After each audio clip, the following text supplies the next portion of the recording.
کیا آپ کو لگتا ہے کہ اس رمضان آپ تنہا ہیں؟ کیا رزق کی تنگی یا مستقبل کا خوف آپ کی راتوں کی نیند اڑا رہا ہے؟ ٹھہریے، آج میں آپ کو ایک ایسی حقیقت بتانے جا رہا ہوں جو آپ کے دل سے ہر خوف نکال دے گی۔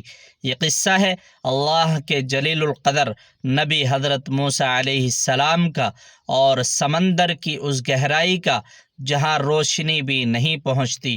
یہ واقعہ بتاتا ہے کہ اللہ آپ کو کبھی تنہا نہیں چھوڑتا۔ ایک مرتبہ حضرت موسیٰ علیہ السلام کے دل میں یہ سوال ابھرا کہ یا اللہ، تو کتنا عظیم رازق ہے، اس کائنات میں کھربوں مخلوقات ہیں، کوئی آسمان کی بلندیوں میں اڑ رہی ہے، کوئی زمین کے سینے پر چل رہی ہے، اور کوئی سمندروں کے اندھیروں میں بسی ہے۔ اے باری تعالیٰ، تو ان سب کو رزق کیسے پہنچاتا ہے؟ کیا کوئی ایسی جگہ بھی ہے جہاں رزق کا پہنچانا ناممکن ہو؟ تب اللہ رب العزت نے اپنے پیارے نبی کی تسلی کے لیے وحی فرمائی، اے موسیٰ، اگر میری قدرت کا تماشا دیکھنا ہے تو سمندر کے کنارے جاؤ اور اپنی لاٹھی اس خاص سیاہ پتھر پر مارو جو لہروں کے درمیان پڑا ہے۔ حضرت موسیٰ علیہ السلام اللہ کے حکم کی تعمیل کرتے ہوئے سمندر کے کنارے پہنچے۔ سامنے ایک بہت بڑا اور سخت پتھر تھا۔ آپ نے پوری قوت سے اپنی لاٹھی اس پر ماری، پتھر دو ٹکڑے ہوا تو کیا دیکھتے ہیں کہ اس کے اندر سے ایک اور پتھر نکلا۔ موسیٰ حیران ہوئے اور اللہ کے حکم سے دوسرے پتھر پر ضرب لگائی، اس کے اندر سے ایک تیسرا پتھر بھی برآمد ہوا۔ اب تجسس اور بڑھ گیا۔ جب آپ نے تیسرے پتھر پر لاٹھی ماری تو وہ منظر سامنے آیا جس نے کلیم اللہ کو بھی حیرت زدہ کر دیا۔ اس بند پتھر کے بالکل مرکز میں ایک چھوٹی سی کمزور سی چیونٹی موجود تھی۔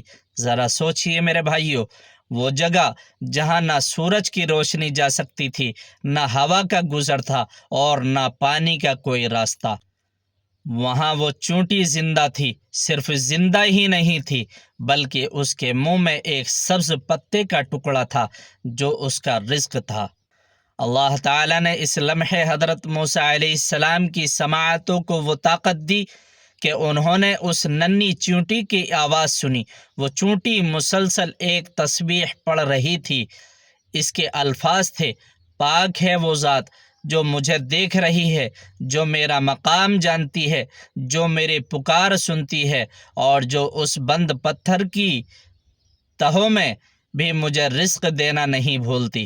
سبحان اللہ۔ میرے بھائیوں اور بہنوں، ذرا دل پر ہاتھ رکھ کر سوچئے، جو رب سمندر کے اندھیروں میں 3 پتھروں کے اندر قید ایک چیونٹی کو اس کا رزق پہنچا رہا ہے، کیا وہ آپ کو بھول جائے گا؟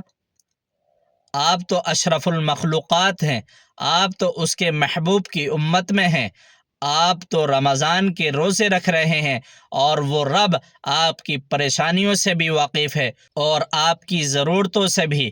بس توکل پیدا کیجئے، اس پر بھروسہ کیجئے، کیونکہ وہ الرازق ہے، وہ بہترین رزق دینے والا ہے۔ اگر آپ کو اللہ کی اس صفت پر یقین ہے تو اس پیغام کو دوسروں تک پہنچائیں تاکہ کسی اور کا ٹوٹا ہوا دل بھی جڑ جائے۔